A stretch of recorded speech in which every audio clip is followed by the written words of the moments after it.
book on gossip. Did you ever read that book? I did read that book. It's a larger conversation. What I would invite is we could have a separate dialogue on gossip. There's actually some things that I disagree with in the book, but overall, I thought it was a good book. There's actually another book by that name, put out by the folks from Aisha Torah, which is also quite good. Really? But you remember what it's called or who it's by? I believe it has actually. I thought it had the same name. Guard Your Tongue? Oh, no. No. That was the Hafetz Chaim. That was Israel Meir Kagan, the Hafetz Chaim. That's correct. And I think when we do this dialogue on gossip, I think the rules change somewhat. I'm actually working on a responsum with Rabbi Gershon Winkler, and one of the issues in the responsum is this particular issue, meaning, the rules of gossip change in the Internet, right? Mm-hmm. Because the Internet is such that a record is immutable, right, and because the ability to do damage to the Internet is far, far, far, far greater than the social contexts in which the laws, right, of slander were written. So naturally, the nature of the Torah, as you know, is that halacha is within its own internal integrity, right, evolving, right. There's no one within orthodoxy who would disagree with that, right. And the only difference is that it's got to involve within its own integrity. So clearly, the laws of slander become even more dramatic, when we're talking about blogs, and they change based on the internal principles of the law itself. But let's save that for a separate gossip dialogue. We don't want to gossip about it now. Right. I would not agree that, for instance, it's hard to talk about hate sites unless we use some specifics. And so, from my perspective, I would not place the awareness as a hate site. That does not mean that I would, say I stand behind everything they do. I certainly would not have sent out the email saying that, rumor has it the Gafni's attracted to prepubescent boys. But from what I've seen on that site, 80% of it is called from mainstream news reports and about 20% from blogs. But it's the 20%, Levy, right? The 20%, Levy, that actually makes it into a hate site. In other words, it's the 20% that actually, becomes, very, very, very, very difficult. And also, even when you gather things, it's how you frame them.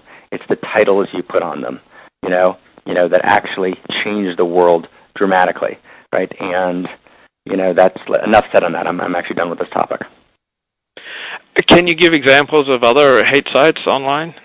I mean, there's a long list of examples, of other hate sites online, ranging from, sites that, that are, put out by the extreme left, which caricature, right-wing figures in completely hateful ways, which are not, based on, fact or empirical evidence, to, extreme right-wing sites, which again, ignore fact, ignore, truth, and distort, and bend truth, for the purposes of defaming, and really defiling. It's more than defaming, really defiling, the object who they're talking about.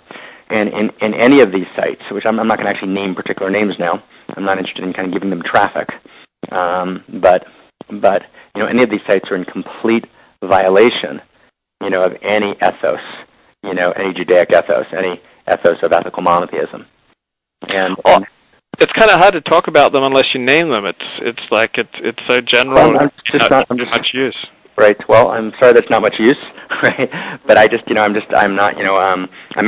actually thinking about this dialogue and whether it's efficacious in general. In a number of levels. Right. But I just don't think that it's helpful. I'm not interested in supporting the hate sites. In any sense. I'm just not really interested in naming them and sending people to kind of to those sites. So that's pretty much what I have to say about it. I mean, I think it's a pretty commonly known fact, that hate sites exist and that they exist on the extreme left and the extreme right. We'd have to kind of go through, take one site and go through, piece by piece. What did they say about X? But even that itself, right? And that's where we have a different sensitivity. Even that itself, brings me to then repeat, right, the gossip.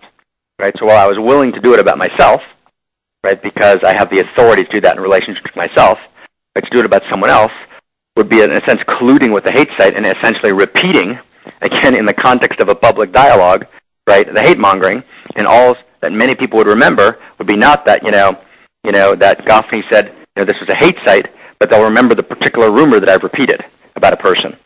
So just on a halachic level, I find that, not possible and, and highly objectionable. Yo. Okay, so did you have a part 2 on hate sites, or did you want to wrap it up? No, totally good. Excellent. Okay, hang on. I'm going to wrap this up with pressing some buttons. Okay.